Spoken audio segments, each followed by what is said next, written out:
স্বাগতম জানাচ্ছি আপনাদেরকে আরও একটি নতুন ভিডিওতে। মূলত এই ভিডিওতে আমরা আপনাদেরকে দেখাবো ঠিক কীভাবে আপনারা অ্যান্ড্রয়েড স্টুডিওতে খুব সহজেই একটা অ্যাপ তৈরি করতে পারেন। তো আপনার প্রথম অ্যাপ্লিকেশন আপনি তৈরি করতে চলেছেন আজকে অ্যান্ড্রয়েড স্টুডিও দ্বারা, এবং সেটার নাম হচ্ছে hello world Android project. But এই ভিডিওটা আপনার জন্য অনেক বেশি গুরুত্বপূর্ণ, কারণ আমরা বেসিক বিষয়গুলো নিয়ে আলোচনা করব, অর্থাৎ অ্যান্ড্রয়েড স্টুডিওর যে ইন্টারফেস রয়েছে সেটার যে বেসিক বিষয়গুলো রয়েছে সেগুলো নিয়ে আলোচনা করব। সুতরাং এই ভিডিওটা কোনোভাবে স্কিপ করবেন না, শুরু থেকে শেষ পর্যন্ত দেখবেন। এবং আপনি যদি একজন বেসিক প্রো হয়ে থাকেন, মানে বেসিক লেভেলের একজন পাবলিক হয়ে থাকেন যে আসলে অ্যান্ড্রয়েড ডেভেলপমেন্ট সম্পর্কে কিছুই জানেন না, দেন অ্যান্ড্রয়েড স্টুডিও অলরেডি ইনস্টল করে ফেলেছেন আগের ভিডিওগুলো দেখে, দেন এই ভিডিওটা আপনার জন্য খুবই গুরুত্বপূর্ণ, কারণ আপনি আজকে অ্যান্ড্রয়েড ডেভেলপমেন্টে খুব বড় একটা পদক্ষেপ নিতে চলেছেন। সুতরাং let's start this video. Okay, alright. So এই মুহূর্তে আমি অ্যান্ড্রয়েড স্টুডিও অন করেছি, এবং আপনারা আমার এখানে অনেকগুলো প্রজেক্ট দেখাচ্ছে। এগুলো আপনাদের হয়তো দেখাবে না যদি আপনারা আগে কোনো প্রজেক্ট না ক্রিয়েট করে থাকেন। এবং অ্যান্ড্রয়েড ভার্সন 3.5.1, এবং এটা হচ্ছে আমি যে মুহূর্তে ভিডিওটা বানাচ্ছি এখানে সব থেকে লেটেস্ট ভার্সনটা। সো এখন আমরা কি করব, আমরা তো আগে কনফিগার করে নিয়েছি অনেক কিছু, সো আমরা কনফিগার করব না। এবং আগের ভিডিওতে আপনারা দেখেছেন যে আসলে কীভাবে কনফিগার করতে হয়, কীভাবে ইমুলেটরকে কনফিগার করতে হয়, এবং কীভাবে সব কিছু করা হয়, এবং এই পর্যন্ত আসতে পারি আমরা। সো অ্যান্ড্রয়েড স্টুডিওর উপর ক্লিক করার পরে এটা অন হয়েছে, দেন আমরা নতুন একটা প্রজেক্ট ক্রিয়েট করব। কী করব? নতুন একটা প্রজেক্ট ক্রিয়েট করব। Okay, alright. So plus button click করার পরে আমরা এখান থেকে আসলে নতুন একটা প্রজেক্ট ক্রিয়েট করতে পারছি। এখানে অনেকগুলো বিল্ড করা আলাদা প্রিমেড কিছু জিনিস দেখতে পাচ্ছেন, যে বেসিক অ্যাক্টিভিটি রয়েছে, যে প্লাস আইকন দিয়েছে, একটা অ্যান্ড্রয়েড অ্যাপ্লিকেশন রয়েছে অনেকগুলো, দেখা যায় যে প্লে স্টোরে আপনারা হয়তো অনেকে আগে ইউজ করেছেন। বাট আবার ন্যাভিগেশন বাটন রয়েছে যে আসলে নিচে ক্লিক করে, এগুলো নিয়ে পরে আমরা আলোকপাত করবো। বাট আজকে আমরা একদম বেসিক থেকে শুরু করবো, একদম শুরু থেকে শুরু, ওকে, গোড়া থেকে শুরু। সো এই মুহূর্তে আমরা ক্লিক করছি হলো এমটি অ্যাক্টিভিটিতে। এমটি অ্যাক্টিভিটিতে ক্লিক করার পরে নেক্সট করে দিচ্ছি। এবার আপনাদের সামনে অনেক বড় একটা বিষয় রয়েছে, যেটা আসলে আপনাদেরকে সবারই জানা উচিত, নেম। এখানে মূলত আপনার অ্যাপ্লিকেশনের কী নাম হবে সেটা আসলে দেখাতে চলেছি। তো আমাদের যেহেতু প্রথম অ্যাপ্লিকেশন, সুতরাং আমরা এখানে নাম দিচ্ছি first application, first app, okay, or hello world app, okay, HELL, hello, WORLD, hello world app. So আর এইখানে যেহেতু আপনারা দেখতে পাচ্ছেন যে প্যাকেজ নেমটা রয়েছে, আমি এখানে থেকে ব্যাক ফ্রেজ দিয়ে দিচ্ছি হ্যালো ওয়ার্ল্ড। প্যাকেজ নেম দ্বারা আসলে কী বোঝানো হয়? প্যাকেজ নেম হচ্ছে প্রত্যেকটি অ্যাপ্লিকেশনের একটা ইউনিক নেম থাকে, যে ইউনিক নেমটা আপনি আসলে পৃথিবীতে একটাই পেয়ে থাকবেন, এবং যদি একটার বেশ অধিক হয়ে থাকে তাহলে আপনি পরবর্তীতে গুগল প্লে স্টোরে যখন অ্যাপ পাবলিশ করতে যাবেন, হয়তো আপনি প্রথমবার পাবলিশ করে ফেলবেন, বাট পরবর্তীতে দেখবেন যে আসলে আপনার অ্যাপ্লিকেশনে যথেষ্ট প্রবলেম আসছে, এবং কোনো সময় আপনার অ্যাপ্লিকেশন সাসপেন্ডও হয়ে যাবে। এবং অনেক ক্ষেত্রেই অ্যাপ্লিকেশনগুলো সাসপেন্ড হয়ে থাকে প্যাকেজ নেমের সমস্যার কারণে।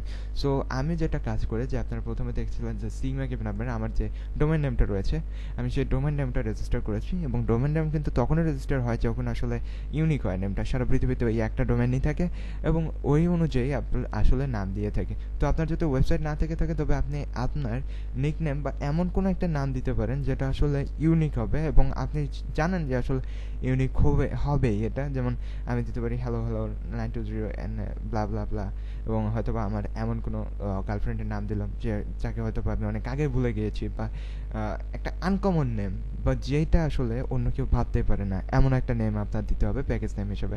সো com.hello-world, এখানে এই নেমটা অন্ততপক্ষে কোটিবার ইউজ করা হয়েছে অ্যাপ্লিকেশন তৈরি করার ক্ষেত্রে।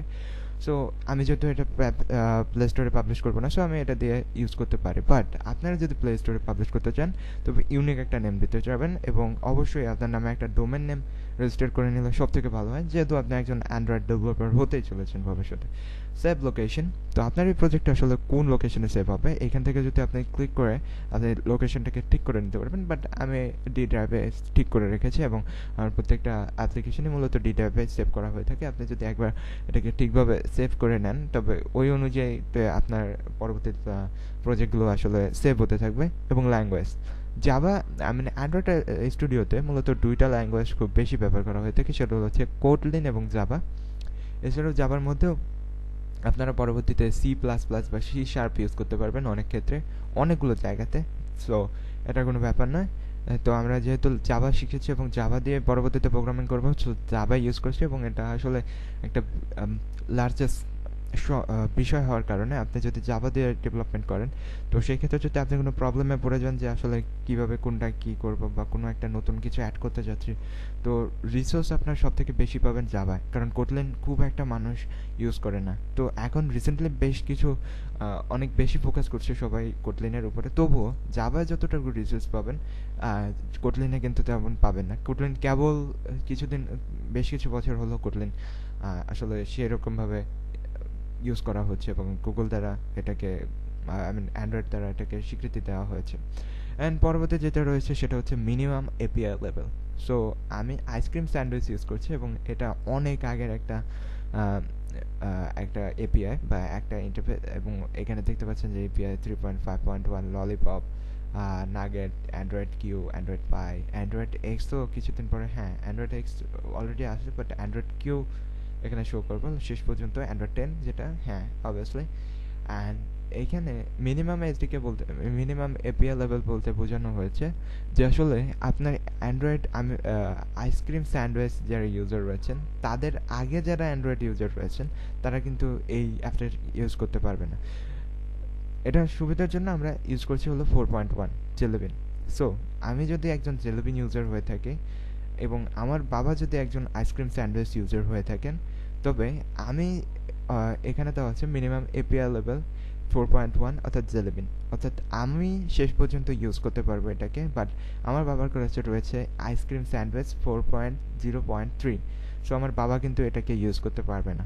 সুতরাং আমি বলতে পারি যে আসলে এপিআই লেভেলটা হচ্ছে অ্যান্ড্রয়েডের একটা সীমারেখা, আসলে কোন অ্যান্ড্রয়েড কোন ডিভাইস পর্যন্ত আপনি ইউজ করতে পারবেন। সো এখানে যদি আইসক্রিম স্যান্ডউইচ দিয়ে দেন তবে 100% ডিভাইসকে এটা টার্গেট করতে পারবে, অর্থাৎ 100% মানে যতগুলো অ্যান্ড্রয়েড ডিভাইস রয়েছে সবগুলোই এখানে এটাকে ইউজ করতে পারবে। অ্যান্ড দেন যদি আমি ফিনিশে ক্লিক করি তবে আমার সামনে একটা কোডিং ইন্টারফেস চলে আসবে এবং এই মুহূর্তে দেখতে পাচ্ছেন যে ও ফিনিশ দেওয়ার পরে এটা চলে এসেছে আমার সামনে এবং ইন্ডেক্সিং হচ্ছে, রিসোর্স ইন্ডেক্সিং এর পরে অতীতে চলে এসেছে এই জিনিসটা activity.xml এবং activity.java। তো কোনটা দ্বারা আসলে কি বোঝানো হয়ে থাকে এটা আমরা অনেকেই হয়তোবা গেস করতে পেরেছি অলরেডি, যে এক্সাম্পল দিয়ে মূলত ডিজাইন করা হয়ে থাকে এবং জাভাতে অবশ্যই হাড্ডিগুড্ডি কীভাবে কাজ করবে সেটা নির্ভর করা হয়ে থাকে। তো এটাকে আমরা খুব সহজ একটা এক্সাম্পলের মাধ্যমে বোঝাতে পারি যে এক্সাম্পল যে সাইটটা রয়েছে সেটা হচ্ছে আপনার আপনার যে চেহারাটা রয়েছে সেটাকে বানাবে, আপনার বডির যে বাহ্যিক গঠনটা রয়েছে সেটা আমরা যেভাবে দেখে থাকি সেটাকে বানাবে এক্সাম্পল ফাইল। আর যেটা হচ্ছে জাভা সেটা হচ্ছে ঠিক কীভাবে আপনার বডিটা কাজ করবে সেটাকে আসলে নির্ভর করবে।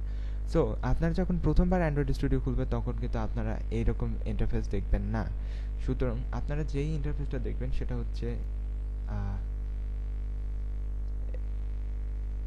এটা দেখার জন্য প্রথমে আপনাদেরকে অ্যাপ স্ক্রিন অ্যাপিয়ারেন্স যেতে হবে এবং এখানে দেখতে পাচ্ছেন যে থিমে আমি ড্রাকুলা দেওয়া রয়েছে এবং এখানে যদি ইন্টেলিজেন্স আপনাদের থাকবে, সো ইন্টেলিজেন্স যদি দিয়ে দেয় এবং ওকে প্রেস করে দেয় তবে আপনারা কিন্তু দেখতে পাবেন যে এখন আপনাদের এই মুহূর্তে আপনাদের কম্পিউটার ঠিক যেমনটা দেখছেন তেমনটা রয়েছে। বাট আমি রেকমেন্ড করবো আপনারা ডার্ক ভার্সনটা ইউজ করেন, কারণ চোখের ক্ষতি থেকে যদি বাঁচতে চান তবে অবশ্যই ডার্ক ভার্সনটা অনেক বেশি গুরুত্বপূর্ণ হয়ে থাকে আমাদের জন্য। অনেকদিন পরে ইউজ করছি, কেমন যেন চোখটা ঝাপসা হয়ে আসছে, সো আমি এখানে ডার্ক ভার্সনটাকে ইউজ করবো। তো আবার দেখাচ্ছি যে ঠিক কীভাবে আপনারা ডার্ক ভার্সনে যাবেন এবং টেক্সটের সাইজ ছোটো বড়ো করতে পারবেন সেটাকে আপনাদের দেখাচ্ছে। সেটিংসে ফাইলে ক্লিক করে সেটিংসে চলে যাবেন, সেটিংসে ক্লিক করার পরে অ্যাপারেন্স এবং ইন্টেলিজেন্স থেকে আমি যাচ্ছি ড্রাকুলা এবং এইখান থেকে আমরা ফন্ট সাইজকে 24 রয়েছে, 24টাকে যদি আমি এখানে যদি আমি 25 করে দেই তবে অবশ্যই ফন্ট সাইজ কিছুটা ডেভেলপ হবে। ওকে দিয়ে দিচ্ছি অ্যান্ড দেন ডার্ক ভার্সন দেখতে পাচ্ছেন। তো এই বিষয়ে আমরা খুব একটা বেশি আলোকপাত করছি না আজকে, যে আসলে ইন্টারফেসটা কীভাবে কাজ করে থাকে। তো প্রথম আপনাদের অ্যাপ্লিকেশনটা রান করা যাক, কি বলেন? তো এই ক্ষেত্রে আপনারা দেখতে পাচ্ছেন যে যদি আমি প্রিভিউ দেখি এখানে ক্লিক করে দেন এইখানে প্লাস দিয়ে আমরা আরও বড় করে দেখছি জিনিসটা। ওকে, এখানে হ্যালো ওয়ার্ল্ড দেখাচ্ছে এবং এইখানে যদি ফোর্স রিফ্রেশ দিয়ে দেয় তবে অবশ্যই আপনারা অ্যাপটা আসলে যেভাবে কাজ করবে সেটা আপনাদেরকে দেখাবে। ইয়াস, দেখতে পাচ্ছেন যে এরকম আমরা দেখে থাকি অ্যাপে। তো এটাকে যদি আমরা এই মুহূর্তে রান করতে যাই, দেখতে পাচ্ছেন যে কোনো ডিভাইস নেই। আগের ভিডিওতে দেখেছিলেন যে আসলে কীভাবে নক্স প্লেয়ারকে আমরা অ্যান্ড্রয়েড স্টুডিওর সাথে ইন্টিগ্রেট করতে পারি। তো এখন আমি নক্স প্লেয়ারটাকে ওপেন করছি। অলরাইট, সো ওপেন হচ্ছে। এখন আপনারা দেখতে পাবেন যে আসলে এটা আমার অ্যান্ড্রয়েড ইমুলেটরটাকে ধরেছে, এবং আমি যদি এবার রান করি, hello, what happened android studio. Okay, alright, so এবার এই মুহূর্তে রান হচ্ছে। আবার কি হলো এটা? ইয়াস, রান হচ্ছে। কম্পিউটার হ্যাং হয়ে যায় মাঝে মধ্যে, it's not a big deal, but okay, alright. এবং এই মুহূর্তে দেখছেন যে রান হওয়ার পরে ইনস্টল হচ্ছে। সব কিছু কনফিগারেশন দেখা হচ্ছে, সব কিছু ওকে, অলরাইট। এবং লঞ্চিং অ্যাক্টিভিটি, নো, বুম, গ্যাস, আপনার প্রথম হ্যালো ওয়ার্ল্ড প্রজেক্ট রান হয়েছে। সো এভাবে আপনি খুব সহজেই একটা অ্যান্ড্রয়েড হ্যালো ওয়ার্ল্ড প্রজেক্টে তৈরি করতে পারলেন। বাট এটা শুধুমাত্র অ্যান্ড্রয়েডে আপনার পদার্পণ হলো। অ্যান্ড্রয়েডে এমন অনেক কিছু রয়েছে যেগুলো আসলে আপনার চোখ কপালে উঠাবে, বা আপনার ক্রিয়েটিভিটিকে এমন স্থানে নিয়ে যেতে সক্ষম হবে যে আসলে আপনি নিজেও বুঝতে পারবেন না যে আসলে অ্যান্ড্রয়েডে এত কিছু করা সম্ভব। আপনি মেশিন লার্নিং থেকে শুরু করে সব কিছুকে কাজে লাগাতে পারবেন অ্যান্ড্রয়েডে। এবং ধারণা করা হচ্ছে যে পরবর্তীতে হয়তো বা আপনার অ্যান্ড্রয়েড মোবাইলগুলোয় এক একটা বড় বড় গেমিং কম্পিউটার হয়ে উঠবে। এবং এখন আপনারা বুঝতেও পারছেন যে আসলে কতটা ডেভেলপ হয়েছে অ্যান্ড্রয়েড ফোনগুলোতে। সুতরাং নেক্সটে আমরা আসলে জানবো যে আসলে এই টেক্সট ভিউ, তারপরে বাটন কি, তারপরে কোনটা কী কাজে ইউজ করা হয়ে থাকে, এবং কমপ্লিটলি অ্যান্ড্রয়েড ডেভেলপার হতে গেলে আপনাকে আসলে যে যে বিষয়গুলো জানতে হবে সে সব বিষয়গুলো নিয়ে আমরা ফোকাস করতে চলেছি। সুতরাং this is I am Sakib Mahmud signing for কি বলতেছি, অসুবিধা নেই। ওকে, ভালো থাকবেন ততক্ষণ পর্যন্ত, এবং পরবর্তী ভিডিও দেখবেনই অবশ্যই যদি পান। আর না পেলে আমার চ্যানেলে চলে যাবেন এবং সেখান থেকে দেখবেন প্লেলিস্টে ভিডিওগুলো রয়েছে অ্যান্ড্রয়েড স্টুডিও রিলেটেড, সেখান থেকে আপনারা দেখে নিতে পারবেন। এবং খুব সহজে একজন অ্যান্ড্রয়েড ডেভেলপার হয়ে উঠতে আমি হয়তো বা আমার ভিডিওগুলো আপনাকে সাহায্য করতেও পারে। সুতরাং good bye, see you next time.